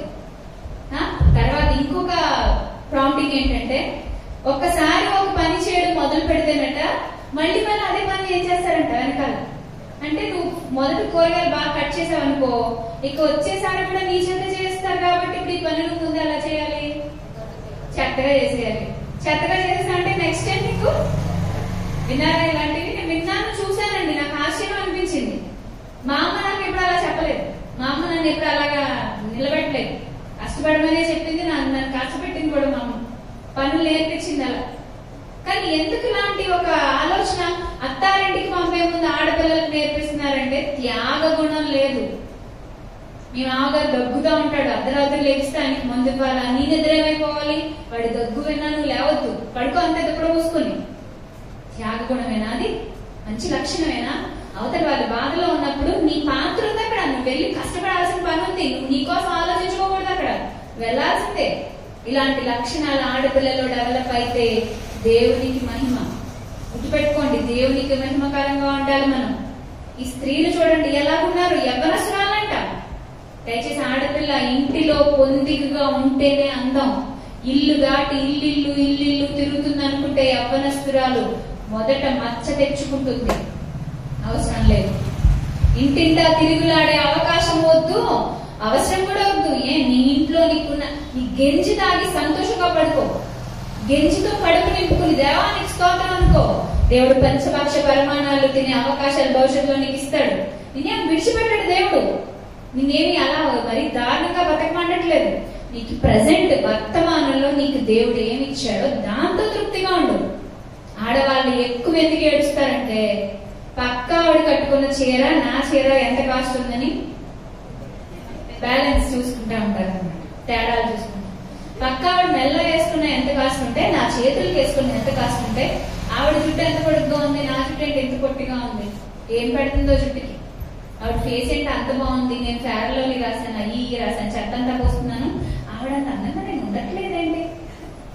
ఎప్పుడు గుర్తుపెట్టుకోండి, మీరు సంతోషంగా ఉండలేకపోవడానికి కారణం పక్క వాళ్ళతో పోల్చుకోవడం. నేను వాళ్ళలా ఉండాలనుకున్నప్పుడు దేవుడు నిన్ను నీ తల్లిదండ్రులకు ప్రత్యేకంగా పుట్టించాడు, నేను వాళ్ళలా పుట్టించలే. నీకు నువ్వే ప్రత్యేకం, వాళ్ళకి వాళ్ళే ప్రత్యేకం. అంటే ఒకరితో ఒకరికి ఎప్పుడు పొంతన కుదరకండి, అవ్వదు. దేవుడే మనల్ని ప్రత్యేకపరచబడిన వారుగా అమ్మ గర్భంలో నిలబెట్టుకుని ఇక్కడ ప్రవేశపెట్టాడు. ఇక దేవుడికే ఉన్నప్పుడు ఆ ప్రేమ మనమెవరం కాదన్నానికి. నేను వాళ్ళలాగా సన్నగా నాజుగ్గా తెగలా ఉండాలి, నేను వాళ్ళలాగా కొంచెం పుష్టిగా ఉండాలి, వాళ్ళ పొడుగ్గా ఉండాలి, మరి పుట్టైపోయాను, వాళ్ళ కొంచెం రంగుంటే బాను, మరీ నల్లగా పుట్టాను, మరి చామంచాయలో ఉన్నాను, నీ రంగును బట్టో, నీ శరీర సౌష్ఠవాన్ని బట్టో, నీ తల్లి తండ్రి ఇంటిని బట్టో, నీ జాతిని బట్టో, నువ్వు ఉన్న ప్రదేశాన్ని బట్టో ఎప్పుడైనా కుంగిపోయావంటే నువ్వు వాళ్ళందరినీ అవమానించినట్టే లెక్క. ఎందుకంటే దేవుడు నిన్ను అక్కడ పుట్టించాలనేది ఆయన సంకల్పం. నిన్ను పలానా రంగుతో, పలానా రూపంలో, పలానా సౌష్ఠవంతో పుట్టించాలనేది ఆయన సంకల్పం. ఆయన అవమానిస్తున్నావు, ఆయన చేతి పని అవమానిస్తున్నావు. ఇంటింటా తిరుగులాడుతూ నీతి విలువలు కోల్పోయి ఆయన చేతి పని అవమానిస్తున్నావు. కానీ ఇక్కడ యవ్వనస్తుల గురించి మాట్లాడుతూ ఎంత భారభరితంగా భక్తుడు చెప్తున్నాడో చూడండి పిల్లరా. కింద చదవండి ఒకసారి. ఇంటింటా తిరుగులాడతారట.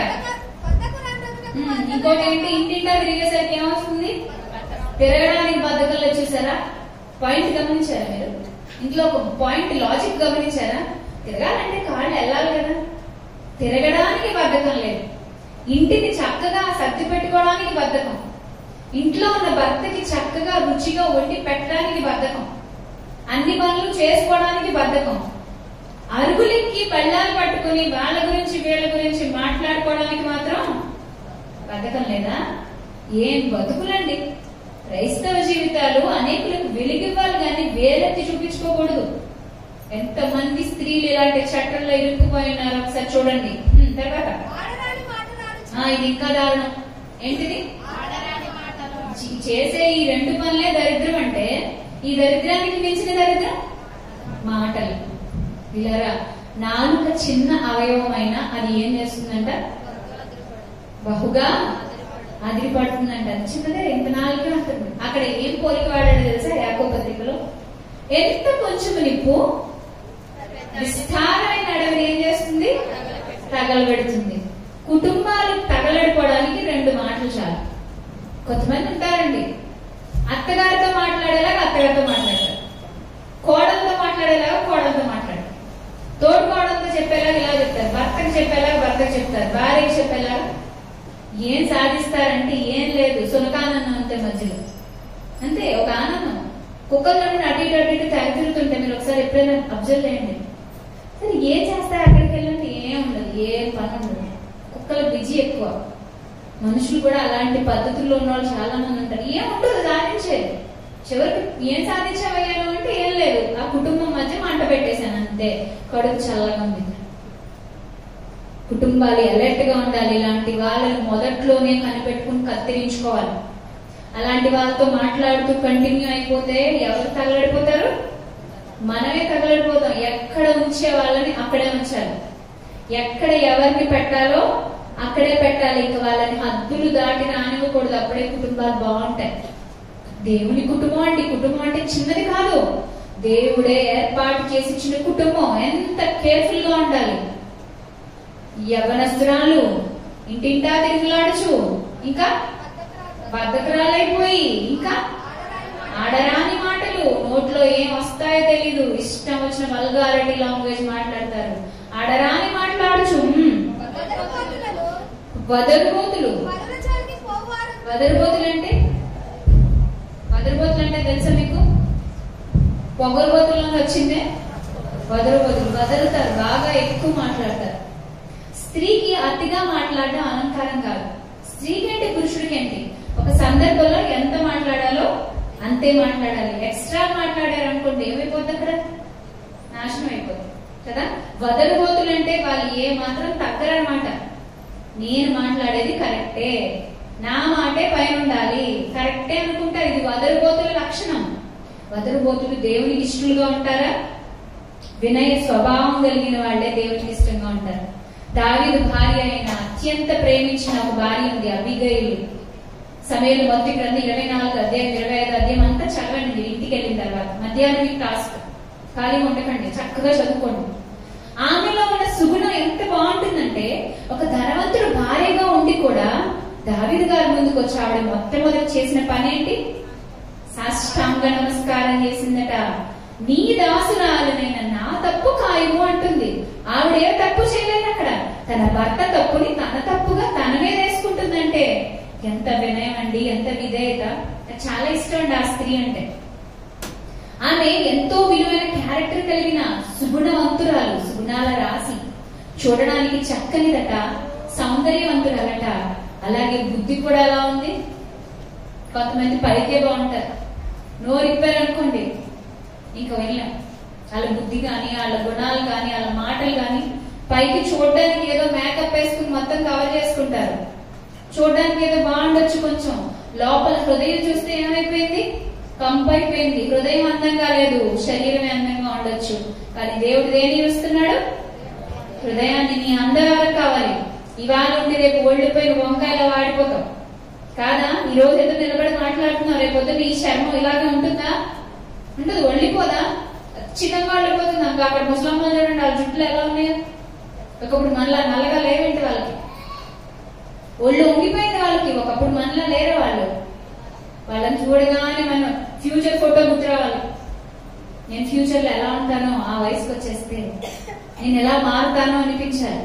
అప్పుడు గర్వం ఉండదు, వెర్రవీగే తనం ఉండదు. పిల్లలు యవ్వనస్తురాలట ఇంటింటా తిరుగులాడుచు వదరబోతులా తమ మాటే పైన ఉండాలనుకుంటారు. దేవుని దృష్టికి వాళ్ళు వెళ్ళగలిగిన వారు కాదు. తర్వాత ఇది ఇంకా ప్రమాదం. పరుల జోలికి పోయేవారు, పరాయి వాళ్ళ జోలికి ఎప్పుడు వెళ్ళకూడదు. ఈ మాట చదువుతుంటేనే నాకు ఒక మాట గుర్తొచ్చింది బైబిల్లో. అబ్బాయిలకి అమ్మాయిలు కూడా ముఖ్యంగా చెప్తారు. పల్లెటూరులో ఎక్కువగా గొడవలు జరుగుతూ ఉంటాయి. ఏంటయ్యా గొడవ కారణం అని సాధారణంగా కూర్చుని మాట్లాడుకుంటే చివరికి ఏముండదు.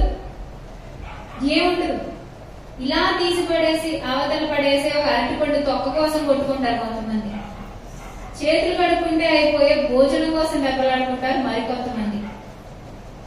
ఒక్కసారి చీపురు ఇలా అనేస్తే బయటికి వెళ్ళిపోయే చెత్త కోసం దెబ్బలాడుకుంటారు మరికొంతమంది కదా. చిన్న చిన్న విషయాలు పరుల జోలికి పోవడం అనేది ప్రమాదం. బైబిల్లో మాట ఉంటుందండి, నాకు చదువుతున్నప్పుడల్లా భలే నవ్వు వస్తుంది. బయటికి వెళ్ళినప్పుడు ఎప్పుడు దాన్ని చూసినా ఆ మాట టక్కన గుర్తొస్తుంది. ఆ మాట ఏంటో గుర్తు చేస్తాను. తనకు పట్టని జగడమును బట్టి రేగువాడట, దాటిపోవచ్చున్న దారిని పోయే కుక్క చెవులు అట్టుకుని లాగేవాడితో సమానం అంట. ఈ మాట ఎవరైనా చదివారు బైబిల్లో? సామెతల్లో ఉంటుంది. నేను ఇంకా రాత్రి కూడా ఇక్కడే ఉంటాను. నేను వెళ్లే లోపు ఈ రిఫరెన్స్ ఎక్కడ ఉందో నాకు కనిపెట్టి చెప్పాలి. యాప్స్ ఉపయోగించబడచ్చుమా? బైబిల్ యాప్స్ ఉపయోగించేసి చెప్పేద్దాం, తెలివితేటలొద్దు. సామెతల్లో ఉంటుంది, తనకు పట్టని జగడమును బట్టి రేగువాడు దారిని పోయే దాటిపోవచ్చును కుక్క చెవులు పట్టుకుని లాగేవాడితో సమానమట.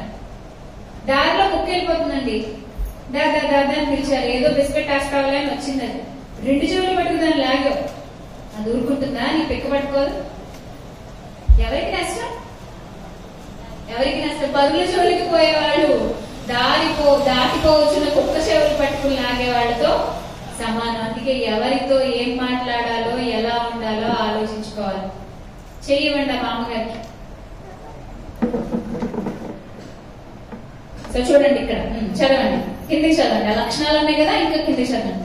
పరుల జోలికి పోవారు నవ్వుటకు ఏం చేస్తారంట? ఏం చేస్తారు? మిషన్ నేర్చుకున్నారు ఇక్కడ ఎవరైనా?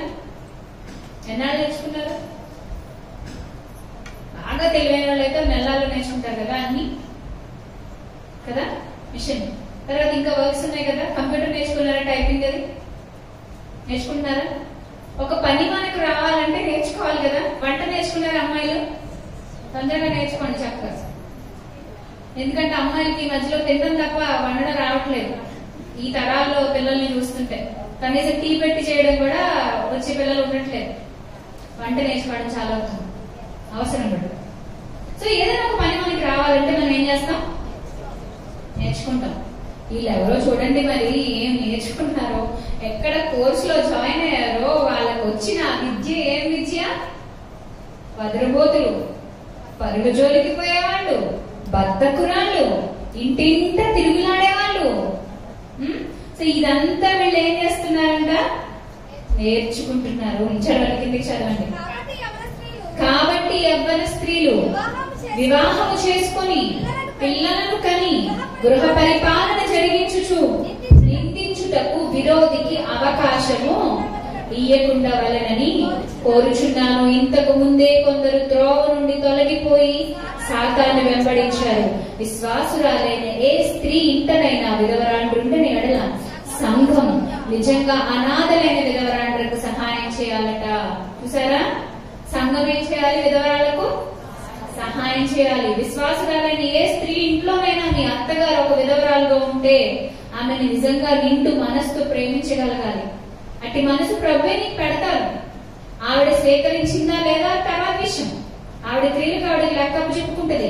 నీ క్రియలకు నువ్వు లెక్కపు చెప్పుకోవాలి కదా. ముందు నువ్వు యథార్థంగా ఉండు. అక్కడ ఈ 1 నుంచి 16 వచనాలు ప్రతి ఆడపిల్ల, ప్రతి నడివేసగలిగిన స్త్రీ, ప్రతి వృద్ధాప్యంలోకి వచ్చిన విధవరాలు ఎవరైనా క్రమం తప్పకుండా ధ్యానిస్తే ఈ కుటుంబాలు నిజంగా కట్టబడతాయి.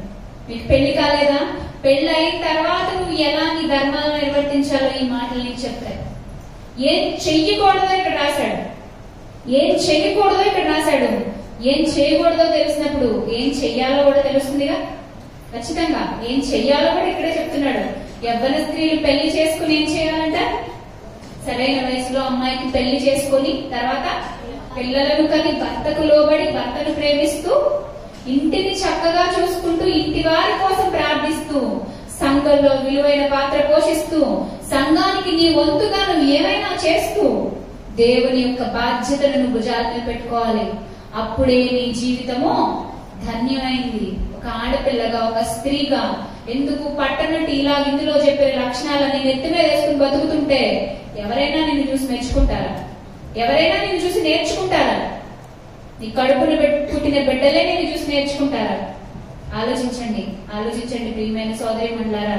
దేవుని వాక్యం 2 అంచుల వాడి కలిగిన ఇటువంటి ఖడ్గము కంటే కూడా పదునైనది. అది ఈ రోజు మన దగ్గరికి వచ్చింది. మనం ఎలా ఉన్నాం? ఒకనాటి యెజబెలు వదిలిపోతుంది.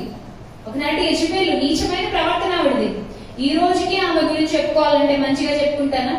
చెప్పండి. నేను యెజబెల్ లాగే ఉండాలని వాళ్ళు ఎవరున్నారు ఇక్కడ? నా ఫేవరెట్ హీరోయిన్ అండి యెజబెల్ అంటే. ఎవరు చెప్పరు. ఆవిడ గురించి అంత మంచిగా ఏం లేదు, చరిత్ర ముగిసిపోయింది. కానీ అబీగయిల్లా ఉండాలని అనుకుంటారా? నేను అనుకునేదాన్నండి స్టార్టింగ్ లో, నా విశ్వాస జీవితం మొదలైనప్పుడు ఆమె గురించి నేను చదివాను సమూయేలు మొదటి గ్రంథంలో. నిజంగా ఎలా సాధ్యమైంది? ఒక మొరటు వాడైన మూర్ఖుడైన నాబాలైన భర్తతో కాపురం చేసి దేవుని యొక్క గొప్ప ఆశీర్వాదాన్ని పొందుకుంది కదా. మనం సాధించలేమా? సాధించగలం. కాబట్టి ఇంకా చాలా విషయాలు ఉన్నాయి, కానీ ఇప్పటికీ సరిపోతాయి. మీ ఆత్మీయ జీవితాలు ఏ స్థితిలో ఉన్నాయో లెక్క కట్టుకోండి, పరిశీలించుకోండి. వాక్యం సూటిగా మిమ్మల్ని ప్రశ్నిస్తున్నప్పుడు నా పక్కోళ్ళకే ఇది అనుకోకండి. నాకు అది ఇది బాగా చెప్పారు, వీళ్ళకి బాగా సరిపోయిందిలే ఈ రోజు అనుకోకండి. నీకే మాటలు సరిపోయాయో తీసుకోవాలి. ప్రార్థన చేసుకుందాం, కళ్ళు మూసుకోండి. గొప్ప దేవ, మహోన్నతుడ, మా ప్రియలో తండ్రి, దేవ ఆశ్చర్య కార్యాలు చేయడం మీ వంతు తండ్రి. నీకే అది చెల్లింది దేవ. ఆహా, మీ బుద్ధి జ్ఞాన బాహుళ్యములు వివరించి చెప్పుటకు మా బ్రతుకు సరిపోతుందా? పలికిన భక్తుని వల్ల ఈ రోజు అడుగుతున్నాం తండ్రి. ఆ బుద్ధిని, ఆ జ్ఞానమును మాకు అనుగ్రహించండి దేవ. మీ పిల్లలు సుఖభోగములు ఎందుకు ప్రవర్తించేది చచ్చిన దాంతో సమానమని చెప్పబడిన మాటలు విని తమ ఆత్మీయ జీవితాన్ని సరి చేసుకుని మీకోసం పరిగెత్తే పిల్లలుగా ఉండేలాగా కృప చూపించండి. ఈ సంఘాన్ని, ఈ స్త్రీల సమాజాన్ని బలపరచండి. ఈ కార్యక్రమాన్ని ఏర్పాటు చేసిన యూత్ వాళ్ళని, సంఘ కాపరిని, ఆయనకి ఇచ్చిన భార్యను, అలాగే ఇక్కడ ఉన్నటువంటి స్టేజ్ మీద ఉన్న కాపరి గారిని, సంఘ పెద్దల్ని, ఈ గ్రామ ప్రజలందరినీ నిజమైన ఆశీర్వాదంతో బలపరిచి మీకోసం బతికే నీతి గల బతుకులను అందరికి ఇవ్వమని కోరుతూ యేసువారి పేరిట అడుగుచున్నాము తండ్రి. ఆమేన్. ఆమేన్. అందరికీ నాకు హృదయపూర్వక వందనాలు.